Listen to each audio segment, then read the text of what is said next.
4月10號係嗰位嚟自非洲嘅室友生日，我買咗一盒朱古力，冇特別包裝，就咁放喺廚房嘅餐台上，寫低佢嘅房號，又冇署名，純粹係我一份小小嘅心意。第二日朝頭早，我啱啱經過廚房，佢聽到聲就走出嚟問我：嗰盒朱古力係咪你送㗎？我話係啊。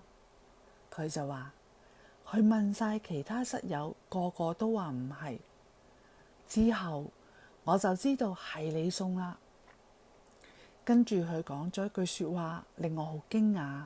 佢話：我從來未收過禮物㗎，所以我真係好開心。嗰一刻我諗，原來真係有人由細到大都未曾收過禮物㗎喎。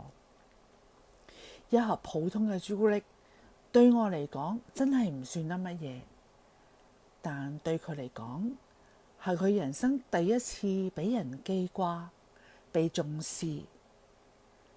我諗起自己幾日之前，我啱啱過咗生日，每一年總係有人為我慶祝，有蛋糕，有禮物，有笑聲。原來我已經好富足啦。我覺得最幸福嘅就係知道自己擁有乜嘢，只係一份小小嘅心意都可以成為人哋一生記得嘅溫暖。所以我哋擁有嘅從來都唔係理所當然，應該要常存感恩嘅心。